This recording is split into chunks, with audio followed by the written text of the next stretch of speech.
Hola, ¿qué tal? Te doy la bienvenida. Yo soy María José Susana Velázquez Pacheco, del grupo M14-6C G18BA053.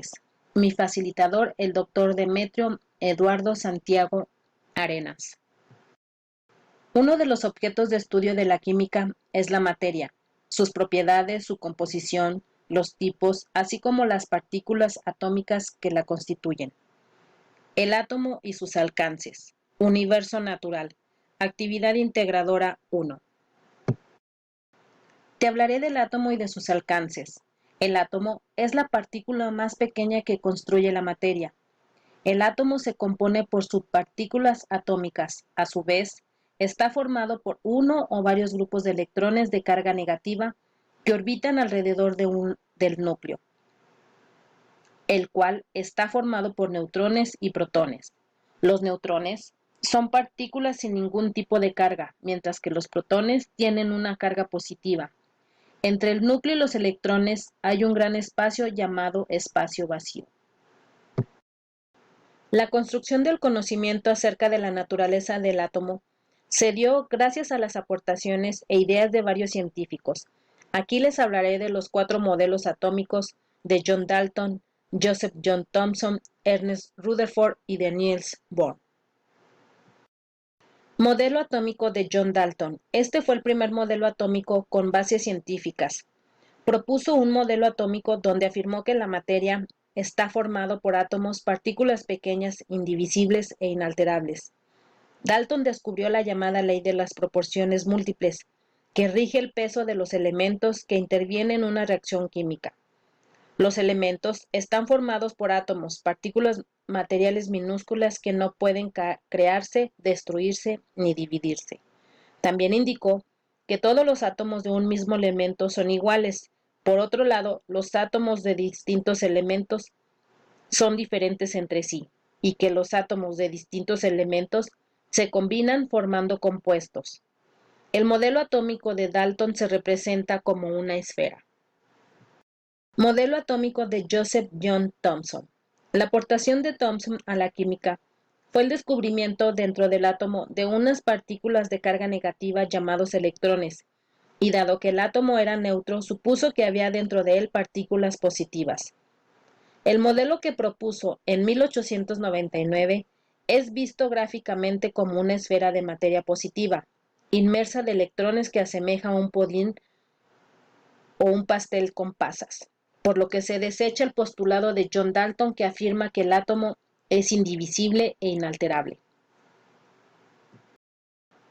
Modelo atómico de Ernest Rutherford. Él propuso un nuevo modelo atómico en el año de 1911, conocido como sistema planetario, en el cual el átomo tiene un centro llamado núcleo, donde está concentrada la masa y los protones de carga positiva, mientras que los electrones están distribuidos fuera del núcleo, donde están orbitando alrededor de este.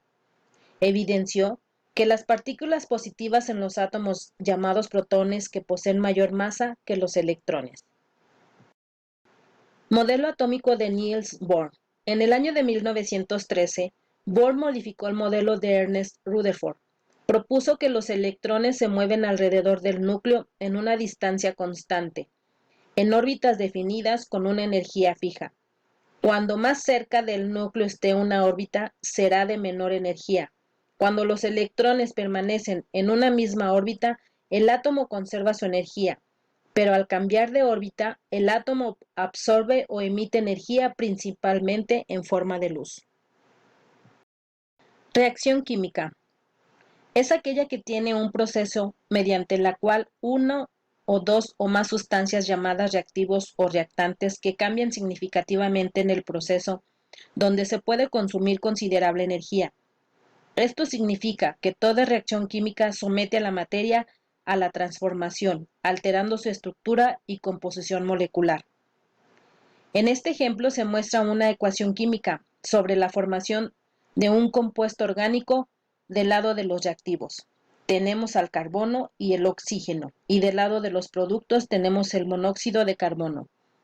El monóxido de carbono se origina porque tenemos un mol de carbono y un mol de oxígeno, por lo tanto la palabra mono significa uno. Solo esto hace referencia al único mol que tenemos de carbono. Ecuación química. Una reacción química es una representación simbólica de una reacción química. En ella se observa a la izquierda de la flecha los elementos o compuestos, los cuales comienza la reacción llamados reactivos. Se coloca una flecha señalando hacia la derecha en donde se observan los compuestos o elementos resultantes de la reacción llamados productos. El coeficiente es el número que se escribe a la izquierda de la fórmula. Representa el número de moléculas que hay en la sustancia. Los coeficientes 1 no se escriben. El subíndice es el número que se escribe a la derecha y debajo de los elementos químicos. Representa el número de átomos que hay en una molécula. Los subíndice 1 no se escriben. Reacciones químicas. Existen varias reacciones químicas. Una es la reacción de síntesis. En este tipo de reacción, dos o más compuestos reaccionan entre sí para formar un nuevo producto. Un ejemplo es la reacción para formar el amoníaco. La reacción de precipitación. En este tipo de reacción, que ocurre en medio acuoso, en la que uno de los productos es una sustancia poco soluble y se deposita en forma sólida. Un ejemplo es la reacción entre el yoduro de potasio y el nitrato de plomo. Una reacción de descomposición. En este tipo de reacción, una sustancia o compuesto se descomponen para formar dos o más productos. Un ejemplo de descomposición del clorato de potasio en cloruro de potasio y de oxígeno. También está la reacción de combustión. En este tipo de reacción, los reactivos son un combustible y el oxígeno del aire y los productos generados son dióxido de carbono y agua, ejemplo de la combustión del metano. La reacción de doble sustitución o de doble desplazamiento. En este tipo de reacción existe un intercambio de elementos de dos o de más compuestos. Un ejemplo es la reacción que se forma del cloruro de sodio. La reacción de sustitución o de desplazamiento. En este tipo de reacción, un elemento desplaza a otro dentro de un compuesto químico. Un ejemplo es la reacción entre el zinc y el sulfato de cobre. Método de tanteo. El método de tanteo para balancear una ecuación química consiste en igualar el número y clase de átomos, iones o moléculas reactantes con los productos a fin de cumplir la ley de la conservación de la materia. Método de redox. Es el método que permite balancear las ecuaciones químicas de las reacciones redox. Balancear ecuaciones consiste en equilibrar los reactivos y productos de las fórmulas. Para ello, solo se agregan coeficientes cuando se requieran, pero no se cambian los subíndices. Al balancear las reacciones químicas, buscamos que se cumpla la ley de la conservación de la materia. En este método, es primordial conocer los números de oxidación de estas especies, ya que revelan cuántos electrones han ganado o perdido. Con este método, es posible balancear las cargas eléctricas, escribiendo en las ecuaciones los electrones como si fueran reactantes o productos. Estas son mis fuentes de consulta. Gracias por su atención.